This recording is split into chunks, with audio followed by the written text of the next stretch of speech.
Bonjour à tous et bienvenue pour la matinale de CMC Markets, émission quotidienne qui a lieu à 10h du matin. Je suis Nicolas Chéron, analyste technique pour vous servir et le titre du jour est « Fin de semaine cruciale en amont de la BCE ». En effet, aujourd'hui nous avons la publication du NFP, nous sommes vendredi 4 mars, c'est le premier vendredi du mois, nous avons donc les chiffres du chômage mensuel américain. Cela devrait entraîner décalage et volatilité sur le marché. Nous aurons donc peut-être des signaux hebdomadaires validés. Est-ce que ce sera sur l'euro, sur le pétrole, sur l'or ou sur les indices? Nous verrons bien. Nous allons ce matin à 10h faire un point rapide sur la situation, les dernières news. Et puis, je vous retrouverai avec grand plaisir si vous le souhaitez à 14h15 cet après-midi pour un live NFP. Voici l'avertissement sur les risques concernant le caractère purement informatif de cette présentation et les CFD. Je vous laisse en prendre note. Je salue tous ceux qui viennent d'arriver. Comme d'habitude, n'hésitez pas à me poser des questions si vous le souhaitez. Suite au webinaire sur le pétrole d'hier soir, j'espère que certains d'entre vous l'ont vu. Si vous avez des commentaires, des retours à me faire, n'hésitez pas. Le webinaire pétrole sera publié dès le début de semaine prochaine sur la chaîne YouTube CMC Markets. Nous allons donc voir comme tous les matins ensemble les dernières news, le calendrier économique, passer en revue des actifs sur la plateforme et, comme je viens de le dire, je répondrai à vos questions. Les news. Point 1, les indices arrivent désormais sous des résistances majeures. Le CAC sous les 4460 points, le DAX sous les 9850 points, le SP500 sous les 2000 points, le Nikkei sous les 17 000 points. Est-ce que les indices vont passer les résistances en force et donner de nouveaux signaux daily et hebdomadaires ce soir en clôture, ce qui engendrerait peut-être plus de hausse en début de semaine prochaine avant la BCE, ou au contraire, les investisseurs vont-ils prendre des bénéfices sous ces résistances majeures en attendant le rendez-vous de la BCE de milieu de semaine prochaine? Nous allons constater cela en live cet après-midi pour le live NFP qui commencera à 14h15. La performance hebdomadaire qui a clôturé ce jour des indices asiatiques est la plus forte de 2016. Donc après une forte chute de début d'année, c'est un fort rebond technique auquel nous avons assisté. J'appuie sur le terme rebond technique car pour le moment, nous avons regagné 15% en Europe après en avoir perdu 35%. Le Nikkei a regagné 15-20% après en avoir perdu 40%. Donc cela reste des rebonds techniques qui ne dépassent pas les 50% de retracement de la baisse précédente. Nous avons toujours des risques fondamentaux sur ces marchés, mais à court terme, comme on l'a vu ces dernières séances, les spéculations vont bon train sur un rebond du pétrole, sur les bons chiffres économiques et sur la BCE qui pourrait donc être en soutien. Concernant le pétrole dont nous avons parlé hier soir dans un webinaire spécial, Crédit Suisse vise désormais $50 à échéance 3 mois. Nous allons le voir sur le graphique. Pour ce faire, il faudra dépasser la zone des $34 sur le pétrole des WTI pour valider un double bottom. L'or entre techniquement dans un bull market après avoir gagné 25% depuis le début de l'année. À partir du moment où un actif gagne plus de 25% alors qu'il était en tendance baissière, eh bien, il repasse dans un marché haussier techniquement. De la même façon, quand un marché a perdu plus de 25% de ses plus hauts, il est techniquement en bear market. C'est la raison pour laquelle, en ce moment, quand des personnes disent « oui, les indices ne sont pas en bear market » et nous montrent les indices américains, c'est bien gentil, sauf que la plupart des intervenants européens ne traitent pas les indices américains, mais les indices européens. Et l'Eurostoxx, lui, ayant perdu 40% depuis ses plus hauts, reste largement dans un bear market. Le NFP sera donc la clé de la séance ce jour à 14h30 et vous me retrouverez à 14h15 pour un live. Côté entreprise, Gemalto a publié un bénéfice net en repli de 4%. On aurait pu croire donc que le titre allait baisser, mais la société a annoncé des perspectives positives et comme je vous l'ai expliqué ces dernières semaines, séances, eh bien les perspectives positives, c'est là-dessus que se focalisent les investisseurs. Solocal, le titre a fortement chuté ces derniers temps, s'est repris ces dernières séances de près de 50% et la société souhaite créer un comité consultatif des actionnaires afin d'améliorer la communication avec ses actionnaires dans un but sûrement de soutenir un peu plus l'action de sa société.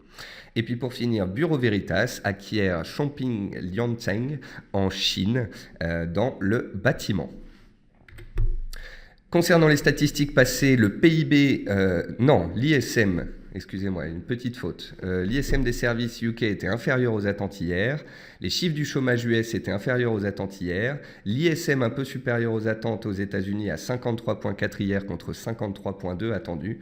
Et les stocks de gaz étaient en baisse hier, mais supérieurs aux attentes. Donc le gaz a fait un nouveau plus bas annuel.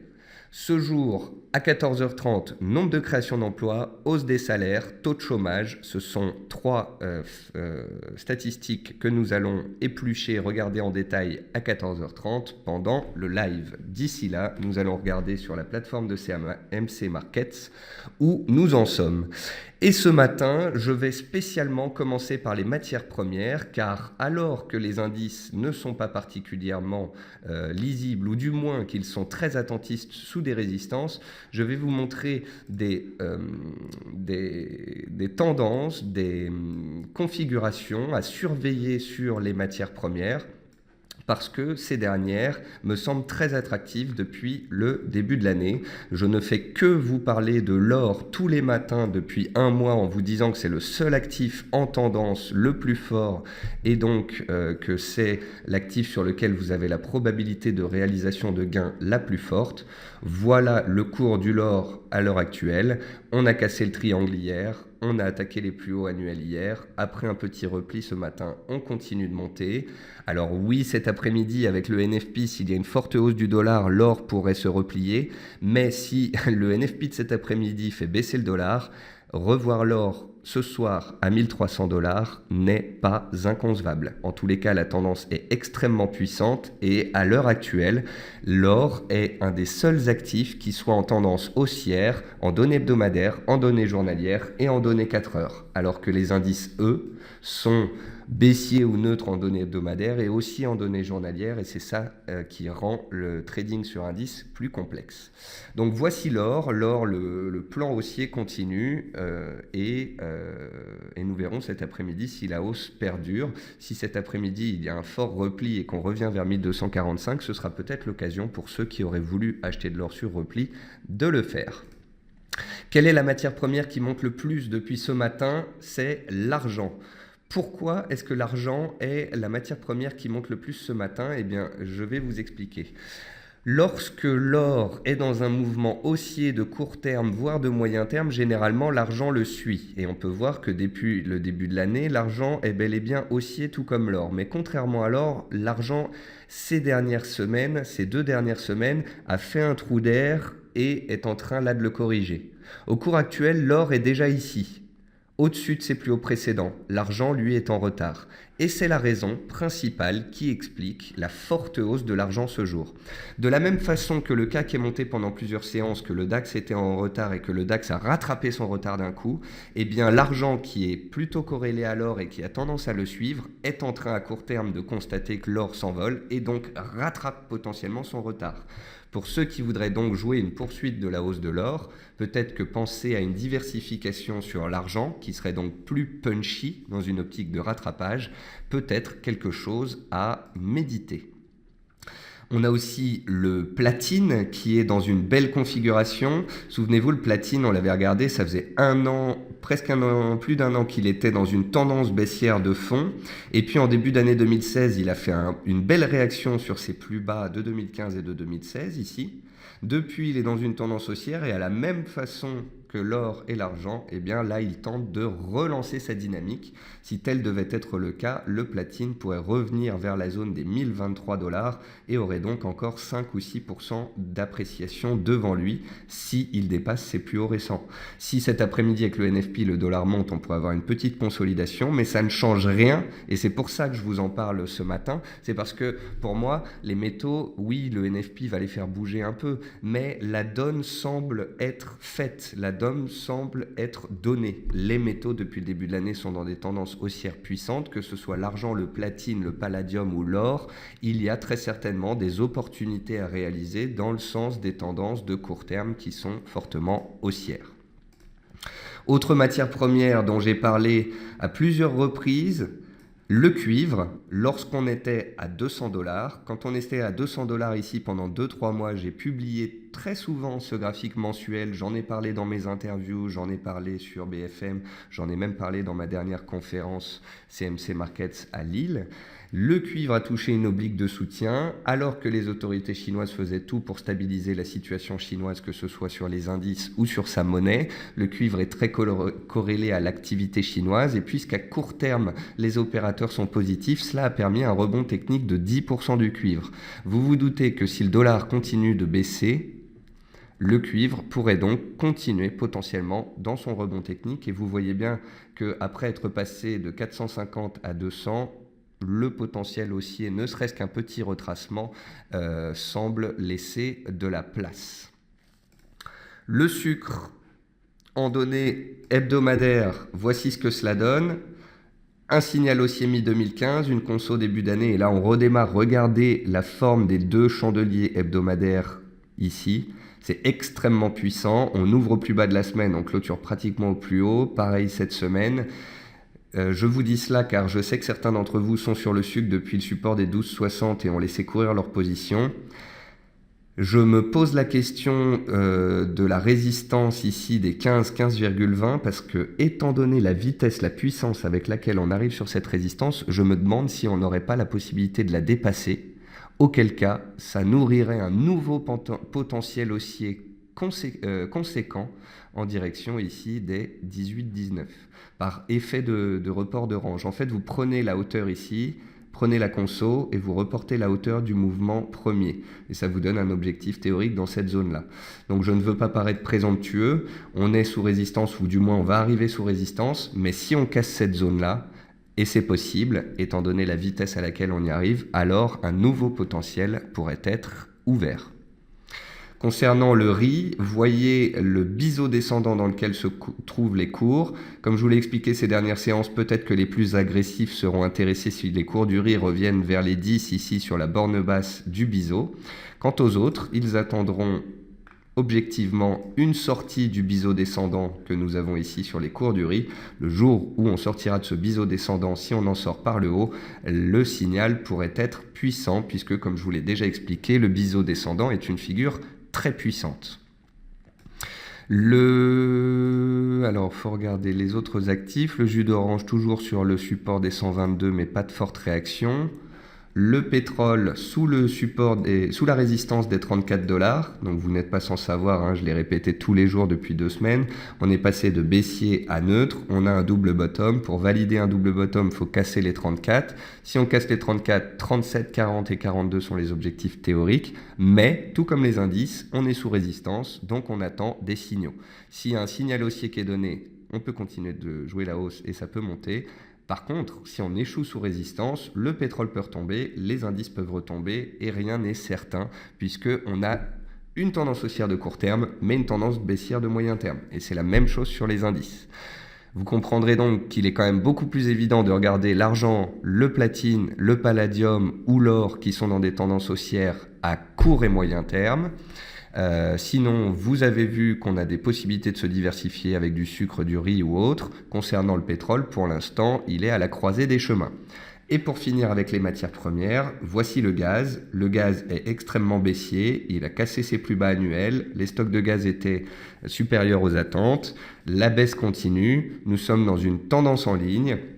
Et pour sortir d'une tendance en ligne, il y a 2 solutions. Soit on accélère à la baisse, on fait un excès baissier sous le canal, puis on le réintègre et on en sort par le haut. Soit on arrive sur une zone de prix sur laquelle on stabilise, puis on a une éjection puissante de sortie de canal. Pour l'instant, on n'a aucun de ces éléments. On n'a ni réaction haussière, ni accélération baissière de fin de tendance baissière. Les baissiers ont la main et gardent la main, aucun signal pour le moment. On verra à un moment donné si un signal est donné, mais pour l'instant, c'est baissier. Donc voilà pour mon zoom sur les matières premières. On va maintenant passer aux indices. Alors Thierry me dit, si augmentation du QE européen notamment, les fondamentaux seront oubliés. À la différence près, Thierry, que les opérateurs spéculent sur un QE maximum de la BCE, donc ça veut dire deux choses. Ça veut dire d'une part qu'on a complètement anticipé la BCE et qu'on a pris 15% avant. Ça veut dire que même si les nouvelles étaient bonnes, les opérateurs pourraient prendre des bénéfices et vendre la nouvelle. D'autre part, si Mario Draghi se veut un petit peu attentiste et garde des cartouches en poche pour plus tard, les marchés vendront les annonces de quantitative easing si les chiffres ne sont pas suffisants. On a beaucoup monté avant la BCE, on verra ce qu'il se passe le jour de la BCE, mais en tous les cas, on a été dans une optique de spéculation pré-BCE. Il n'est donc pas certain qu'une fois que la BCE aura agi et parlé, les indices continueront de monter. Comme je vous l'ai expliqué depuis le début de l'année, les indices sont baissiers à moyen terme. Là, à court terme, on est haussier. Personnellement, j'ai deux zones de prix majeures que je surveille en tant qu'analyste technique. La résistance des 4460 points qui correspond au plus bas de décembre et au plus haut de début janvier, c'est un seuil clé. Si on arrive à casser cette zone-là, on peut aller en direction des 4600 points. Et à 4600 points, on a le gap annuel baissier extrême résistance d'importance technique. Si on revenait là-haut avant la BCE et que le jour de la BCE, les opérateurs vendaient la news et qu'on échouait sous ce niveau-là, alors on aurait eu notre rebond de court terme sous résistance moyen terme avant une éventuelle reprise de la tendance baissière. Donc, soyons factuels et pragmatiques. Tant que c'est haussier, mais on va arriver vers des zones de prix où il sera beaucoup moins évident pour les acheteurs de continuer de faire monter les prix. D'autre part, nous ne sommes pas obligés de monter cet après-midi. Si cet après-midi, le CAC 40 casse les 4390 points, soit les plus bas des dernières séances, et sort de son canal haussier à court terme, alors on pourrait avoir soit une latéralisation, soit carrément une consolidation des cours vers les 4300 points, sur fond de prise de bénéfices avant la BCE. Est-ce que cet après-midi, les acheteurs euphoriques vont enfoncer le clou ou au contraire prendre des bénéfices avant la BCE? Nous verrons cela en direct à 14h30 pendant le live NFP. Et ce postulat que je vous donne ici est le même sur tous les indices. Le DAX est baissier à moyen terme, haussier à court terme, sous résistance. Le DAX peut très bien venir sur support à 9600 tout en restant haussier. Le DAX ne serait baissier en swing que s'il cassait les 9600. En attendant, il est aussi en swing et s'il dépasse les 9850, il peut aller chercher la zone des 10 000, 10 100 qui correspond, comme pour le CAC, à une grosse zone de résistance. Donc voilà, qui tout double cet après-midi avec le NFP et nous verrons cela en live à 14h30. Nous avons parlé des matières premières, nous allons parler des indices, on va regarder ensemble les monnaies. Je ne m'attarderai pas ce matin sur les actions, de toute façon ce sera qui tout double avec le NFP. Donc je fais une émission courte ce matin pour pouvoir vous retrouver et faire un petit peu les conclusions de la semaine cet après-midi pour le live. Sur les monnaies, donc plus forte hausse du jour pour le NZD. Vous voyez que le NZD-USD, depuis le début de l'année, tient particulièrement bien. À court terme, il est dans une sorte de range. Cet après-midi, si le dollar baisse, le NZD pourrait nous donner un signal fort. Si le dollar monte, le NZD échouera sous résistance. Donc ça peut être à surveiller pour les deux camps, acheteurs comme vendeurs. Vendeurs, vous attendez un échec là pour vendre et jouer le bas du range. Acheteurs, vous attendez une cassure pour jouer la poursuite de la hausse. Parce que si le cours du NZD sort par le haut du range et se dirige vers le haut de son range de moyen terme, il y a aussi la possibilité qu'il le casse à son tour et donc qu'on ait une belle appréciation. Donc c'est à surveiller.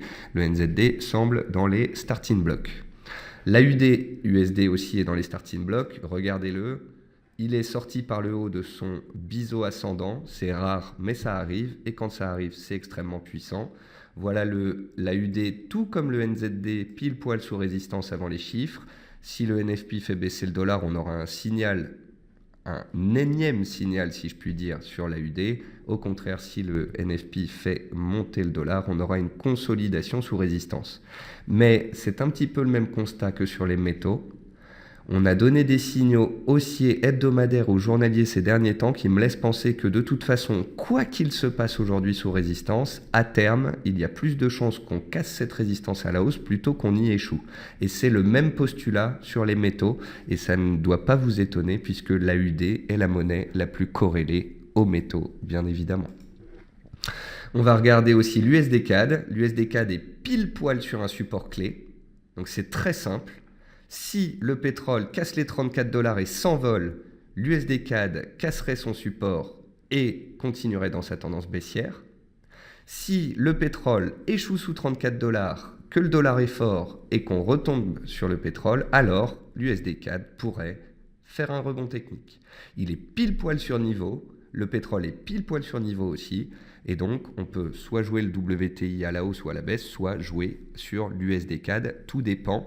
Parfois vous avez des personnes qui préfèrent jouer les monnaies comme l'USD CAD parce que moins rapide et moins violente que le pétrole, tandis que ceux qui aiment bien les risques et la volatilité, eux, préféreront le pétrole. On a vu hier l'USD Yen sous 114. Si l'USD Yen casse les 114 et qu'il y a de l'appétit pour le risque, on peut retourner vers 116 et les indices casseraient leur résistance. A contrario, tant qu'on est sous résistance, les risques baissiers sont toujours en place. Résultat, cet après-midi à 14h30. Et enfin, l'euro-dollar. L'euro-dollar fait de la résistance. L'euro-dollar est venu lécher une zone de soutien à 1,08 avant de se reprendre de 150 points depuis 2 jours. Il a touché un support clé et ma réflexion d'hier était de dire qu'en fait, l'euro-dollar a baissé depuis 15 jours, 3 semaines parce que les opérateurs envisagent un QE de la BCE supplémentaire. Pourquoi est-ce que les opérateurs sortent? Eh bien, tout simplement par prudence. Et je vous explique aussi très clairement pourquoi les investisseurs sortent en partie de leur vente sur l'euro-dollar avant le NFP et avant la BCE. C'est parce que à la dernière BCE, tout le monde était baissier, tout le monde disait qu'on allait faire du QE, et puis l'euro-dollar a pris 500 points. Et je pense qu'il y a quelques investisseurs et quelques gérants de fonds et autres qui doivent se souvenir de cette hausse de 500 points qui n'a pas dû être agréable pour eux s'ils étaient à la vente. Et je pense donc que ces mêmes personnes coupent leur vente, et c'est ça qui fait remonter techniquement à court terme le marché. Si le dollar est fort cet après-midi, l'euro baissera et reviendra vers 1,09. Si l'euro est faible, on reviendra vers les indices 50. Et c'est ces fameux indices 50 qu'il faudra dépasser pour donner un signal haussier de relance de la dynamique haussière depuis début décembre. En décembre, on a eu une impulsion, une conso. Ensuite, on a eu une impulsion, une conso qui a retracé pratiquement à 100% la hausse. Mais on est toujours dans un marché d'impulsion et on pourrait donc repartir à la hausse. Tout dépendra évidemment du NFP et de la BCE. Ne soyons pas présomptueux. En tous les cas, vous voyez bien que pour tous ceux qui pensent que l'euro ne peut que baisser parce que la BCE ne peut que faire du QE, vous noterez que la baisse n'est pas forcément acquise, n'est pas certaine. Et en décembre, ceux qui jouaient la baisse ont eu des mauvaises surprises. Cela doit nous rendre particulièrement prudents. Voilà, on a fait le tour sur les principaux actifs. Jean-Jacques me dit, je vise le plus bas mensuel à 1,43 pour me positionner à la hausse sur le gaz. Certains attendront que le gaz arrive sur des supports extrêmes, d'autres attendront des réactions haussières. Tout dépend de votre profil. Et puis Jean-Jacques me dit, crois-tu que le CAC aura la force de fermer son gap à 4650 avant le 10 mars ? Alors, il faudrait vraiment que la hausse soit extrême aujourd'hui pour que début de semaine prochaine, on arrive à prendre encore quelques pourcents pour arriver à 4650. Je vous avouerai, Jean-Jacques, que j'en serais étonné, mais rien n'est impossible dans les marchés actuels. Ce que je sais, c'est que si on revient dans la zone des 4580, 4600, il y aura beaucoup d'euphorie. Il y a beaucoup de gens qui vont dire que la baisse est terminée et que la hausse prend le pas et qu'on va terminer l'année à 5500 points. Et ce sera peut-être à ce moment-là qu'il faudra faire preuve d'un certain pragmatisme, d'une prise de recul et peut-être au contraire se poser la question de devenir contrarien et d'envisager des scénarios baissiers dans le sens des fondamentaux. Ça, c'est ce que je vous apprends à faire. Mais la chose la plus importante sur laquelle j'ai insisté ces dernières séances, c'est la patience et la prudence. Quand vous êtes vendeur moyen terme sur les fondamentaux et que le marché est aussi à court terme, eh bien vous n'êtes pas en position et vous patientez. Et si vous êtes un trader intraday qui fait des achats comme des ventes, on est en tendance haussière. Jusqu'ici, vous jouiez les supports, les accélérations haussières et ce matin, vous êtes particulièrement prudent parce que vous savez très bien que le marché va balayer tout le monde à 14h30. C'est pour cela que nous nous retrouvons cet après-midi à 14h15. Vous pouvez aller sur le site de CMC Market dans la rubrique formation événements, live NFP. Et là, vous pouvez vous inscrire pour le live de ce jour. Je vous envoie le lien dans le chat. J'espère tous vous retrouver cet après-midi pour ce live NFP. Je vous souhaite un bon appétit, une bonne séance. Pour ceux qui regardent la vidéo a posteriori, je vous souhaite un bon week-end et je vous retrouve avec grand plaisir soit cet après-midi, soit lundi matin à 10h tapante pour la matinale. Voilà, je vous souhaite à tous une bonne journée et ou à tout à l'heure.